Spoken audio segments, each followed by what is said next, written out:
Panteón, está hablando el ministro de Defensa. Adelante, Brian. Como ministro de Defensa, yo tengo la obligación de precautelar los intereses, sobre todo de las Fuerzas Armadas. El Ministerio de Defensa, Fuerzas Armadas. Por supuesto. Al presidente que vete este proyecto de ley. No quiero pronunciar esa palabra porque es una potestad del presidente. Yo no quiero tomarme atribuciones que no me corresponden. Se advierten de lujosas propiedades que resplandecen ahí, despojando tierras de defensa. Sí, eso es lo que dicen. Y yo no quiero tampoco entrar en ese detalle, señora, como le dije hace rato, pero reitero, yo no voy a ser un ministro de Defensa que voy a quedar pasivo ante una cuestión que pueda perjudicar a las Fuerzas Armadas. ¿Cuál es el criterio legal entonces, ministro? ¿Cómo? ¿Ustedes estarían en desacuerdo entonces ceder esas tierras? No quiero pronunciar toda esa palabra, porque primeramente que tenemos que tener el documento a mano, a la vista, para que nosotros podamos hacer un dictamen serio, responsable en el Ministerio de Defensa y ese dictamen presentarle al señor presidente de la República. ¿Cuál es el criterio para ceder las tierras de defensa en caso de que se requieran? El criterio es que siempre las Fuerzas Armadas tengan el resarcimiento respectivo, porque fíjense ustedes que nosotros tenemos pocos medios y tenemos que aprovechar los pocos, vale la reiteración, que tengamos a mano para fortalecer nuestras Fuerzas Armadas.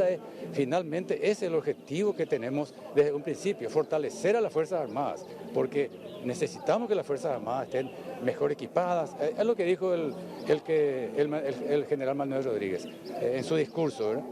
Necesitamos fortalecer las Fuerzas Armadas operativas, que sean operativas, que tengan buen equipamiento, buen entrenamiento, que siempre cuesta muchísimo. ¿Usted estaba al tanto de que este proyecto podía tener sanción ficta ya en estos días, ministro?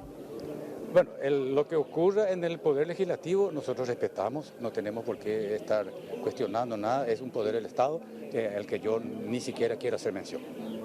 Pero no puedo conversar con algún parlamentario, con el propio senador Bachi, ya con el presidente al respecto, ministro.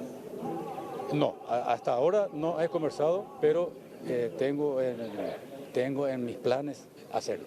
¿Cómo quedan entonces los canales de comunicación, ministro, cuando se trata nada más y nada menos que de propiedades del Estado y lo que se está advirtiendo?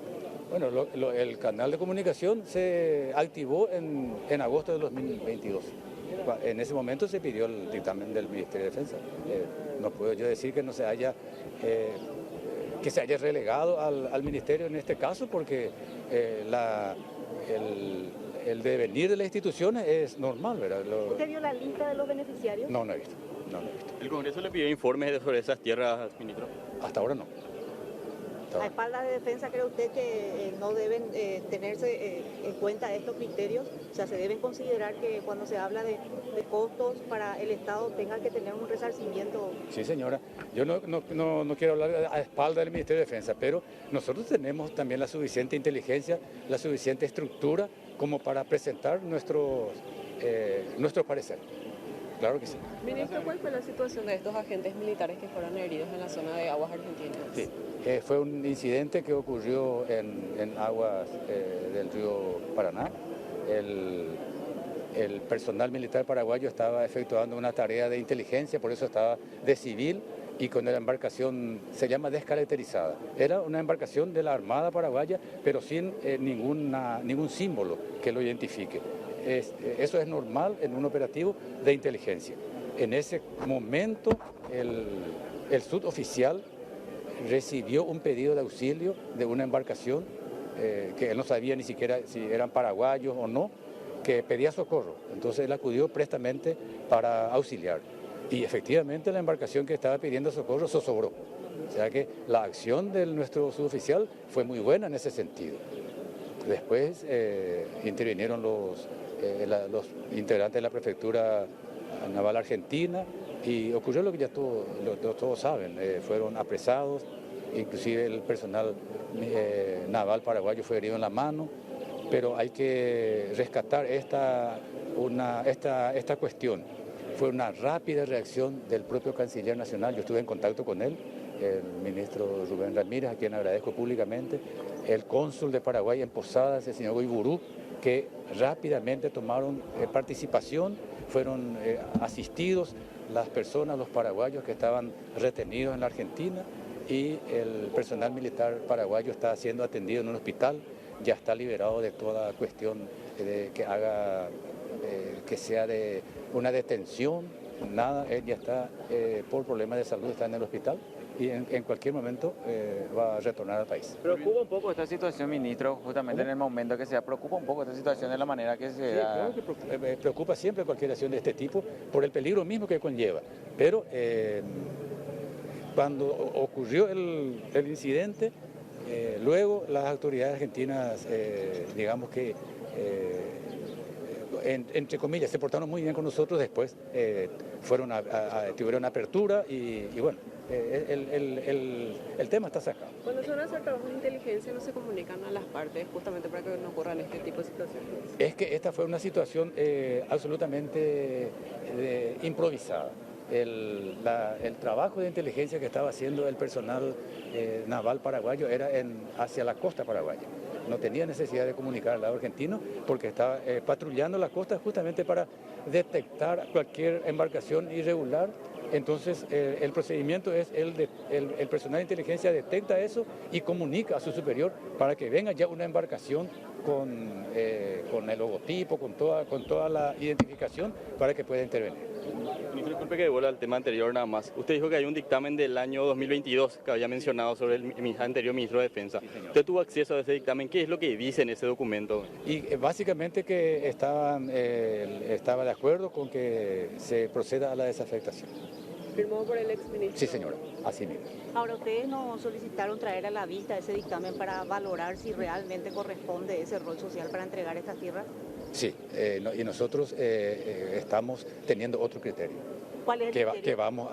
Que vamos a estudiarlo bien, vamos a hacer un buen dictamen con los asesores jurídicos, con los especialistas que tenemos, con los encargados del patrimonio y no quiero adelantar yo ningún término del cual después tenga que modificar nuevamente.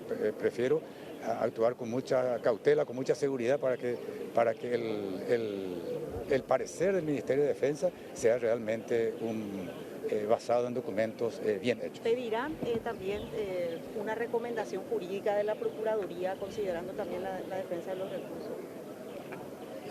No, por lo menos no tengo en mente eso, pero tomo su inquietud y voy a consultar con mis asesores jurídicos a ver si corresponde eso y todo lo que haga a la defensa del patrimonio del Ministerio de Defensa de las Fuerzas Armadas, nosotros lo vamos a hacer. Ustedes reciben un dictamen en el 2022, pero ya con la firma del ministro de Defensa anterior, ministro, y ustedes tienen en cuenta que también tienen que evaluar cuando asumen el cargo, es la responsabilidad que van a tener que responder también. Sí, claro que sí. Claro que sí, hay que tener en cuenta eso. Pero eso no nos quita que nosotros tengamos otros resortes que activar para que podamos defender nuestro patrimonio. Le preguntaba y le insisto, ministro, aprovechando que estamos a través de Noticias Paraguay para reforzar esta consulta. ¿Usted accedió a la lista de los beneficiarios? ¿Tuvo a la vista de este dictamen? No tuve acceso. No. De hecho, que lo que yo conozco es de lo que sale en la prensa, lo que se sancionó. Sí, pero el documento yo tengo que tener a la vista y voy a tener a la vista porque es lo que institucionalmente corresponde. ¿Ustedes tienen un criterio legal a la hora de otorgar o de ceder estas tierras? ¿Cuál es el criterio? Tenemos criterio, tenemos una ley que nos ampara y esa ley vamos a nosotros utilizarla en el buen sentido de la palabra para que podamos precautelar nuestros intereses. Los impulsores dicen que es un criterio de rol social. Puede ser, no, yo no discuto eso, pero nosotros tenemos una ley que ampara a las Fuerzas Armadas a que todas las desafectaciones sean a título oneroso. De manera que eso vamos a sugerir que se... Brian. Y estos ocupantes que presumiblemente Brian, tendrían recursos se pudo haber... o sea, no se justificarían para el rol social. Te escucho, Diego. ¿Cómo es posible que hayan construido ya las casas, las mansiones, antes que las tierras hayan sido desafectadas del Ministerio de Defensa?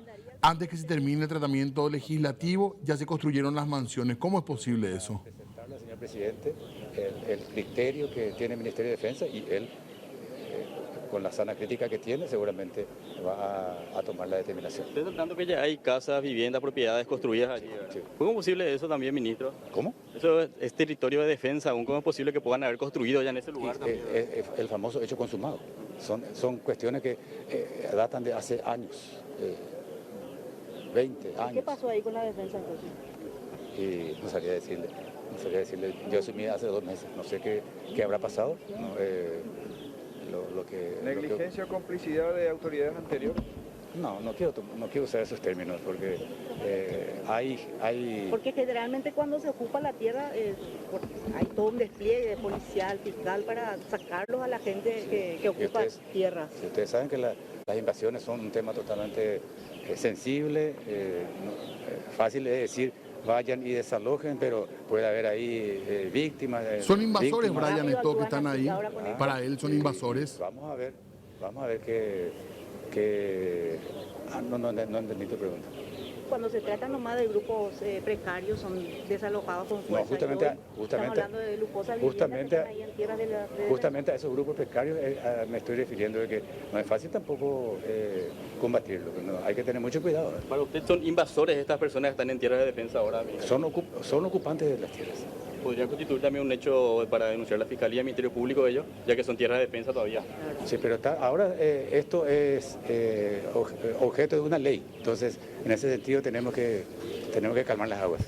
Gracias, ministro. Ahí está lo que está mencionando el ministro de Defensa Nacional, Óscar González, respecto a este hecho. Claro entendido, conversó sobre la situación de estas tierras en la zona del Chaco paraguayo, que está en el ojo de la tormenta justamente ahora por esta sanción automática de transportar, mejor dicho, estas tierras desde la Defensa Nacional hacia la Municipalidad de Villa Ayes, teniendo en cuenta que ya están siendo ocupadas por varias personas, incluso con lujosas propiedades allí en el lugar. Y lo que nos decía, resumiendo nada más, el ministro de Defensa es que va a reunirse con el presidente de la República, Santiago Peña, y va a solicitar que se vete este proyecto de ley que fue aprobado por sanción ficta en la Cámara del Senado, encabezado por el hoy senador, en aquel entonces diputado.